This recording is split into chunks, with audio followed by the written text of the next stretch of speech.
চাঁদপুর ২ আসনে বিএনপির মনোনীত প্রার্থী ডক্টর মোহাম্মদ জালাল উদ্দিনের সমর্থনে মতলব উত্তরের ইসলামাবাদ ইউনিয়নের ৬ নং ওয়ার্ডে ব্যাপক গণসংযোগ অনুষ্ঠিত হয়েছে। স্থানীয় বিএনপি, যুবদল, ছাত্রদল এবং মহিলা দলের নেতাকর্মীরা বিকেলে ওয়ার্ড জুড়ে লিফলেট বিতরণ ও স্লোগানে মুখরিত হয়ে ভোট প্রার্থনা করেন। বিস্তারিত থাকছে মোহাম্মদ শামীম মিয়াজের তথ্যচিত্রে।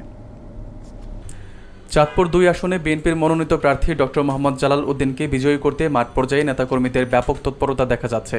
তারই ধারাবাহিকতায় মতলব উত্তর উপজেলার ইসলামাবাদ ইউনিয়নের ৬ নং ওয়ার্ডে স্থানীয় বিএনপি, যুবদল, ছাত্রদল ও মহিলা দলের সমন্বয়ে বিকেলে গণসংযোগ ও লিফলেট বিতরণ অনুষ্ঠিত হয়। এলাকা জুড়ে নেতাকর্মীরা দলীয় স্লোগান তুলে ধানের শীষ প্রতীকের পক্ষে ঘরে ঘরে যান এবং ভোটারদের কাছে দলে ঘোষিত ৩১ দফা কর্মসূচির কথা তুলে ধরেন। অংশগ্রহণকারীরা জানান, তারা শান্তিপূর্ণভাবে প্রচারণা চালিয়ে স্থানীয় জনগণের সমর্থন অর্জনে প্রতিজ্ঞাবদ্ধ। গণসংযোগে উপজেলা মহিলা দলের সভাপতি ফারজানা সরকার, যুগ্ম সাধারণ সম্পাদক আমেনা বেগম, যুবদল নেতা সজীব পাটোয়ারি, ইলিয়াস হোসেন, স্বেচ্ছাসেবক দলের নেতা লিটন ভূঁইয়া এবং ইউনিয়ন ছাত্রদলের সাধারণ সম্পাদক মাইনুদ্দিন প্রধান সহ বিভিন্ন পর্যায়ের শতাধিক নেতাকর্মী অংশ নেন। তারা দাবি করেন, জনগণ পরিবর্তন চায় এবং ধানের শীষ প্রতীকই সেই পরিবর্তনের প্রতীক হিসেবে বিবেচিত হচ্ছে।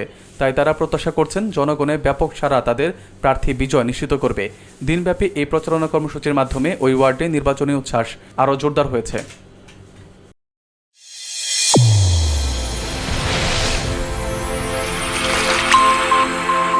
চ্যানেল A1 হৃদয়ের স্পন্দন।